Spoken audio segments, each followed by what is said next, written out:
மெதுவா மெதுவா கொண்டு வாங்க. தூக்குப்பா. தலையை பிடி. கெட்டியா பிடிச்சிக்கப்பா. வா வா வா, தூக்கு வா.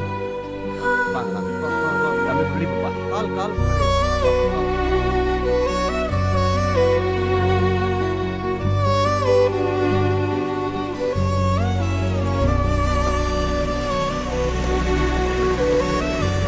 நல்லதானே இருந்தாரு, திடீர்னு என்னாச்சு?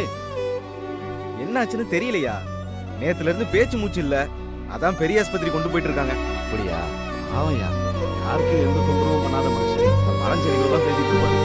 ஆஸ்பத்திரி கூட யாரும் இல்லை. என்ன பண்றது?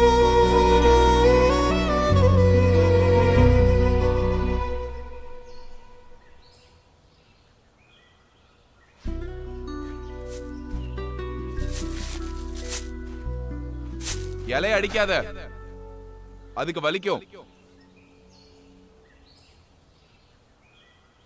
செடிக்கு எப்படி வலிக்கும்? வலிக்காதன்னு யார் சொன்னா?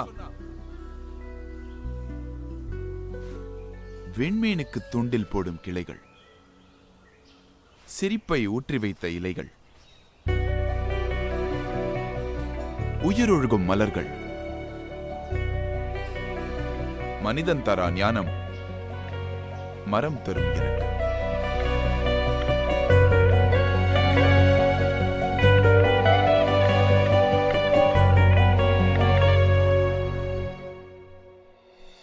உண்ணக்கனி ஒதுங்க நிழல், உடலுக்கு மருந்து, உணர்வுக்கு விருந்து, அடைய குடில், அடைக்க கதவு, அழகு வேலி, ஆடத் தூண், தடவ தைலம், தாளிக்க எண்ணெய். அண்ணா, அவர் யாரு? அவனா? அவன் ஒரு லூசுமா. 7 வயசாச்சு, வேலைக்கு போகல, கல்யாணம் பண்ணல, ஏதோ கவிதை பாடுறேன்னு இந்த காட்டுக்குள்ளேயே சுத்திட்டு இருப்பான். பைத்தியக்காரன். மனசுல பெரிய பாரதியார்னு நினப்பு. அவர் ஒன்றும் லூஸ் இல்ல. என்ன லவ்ஸா? அவன் வயசு என்ன, உன் வயசு என்ன? என்னவோ, கிளம்பு.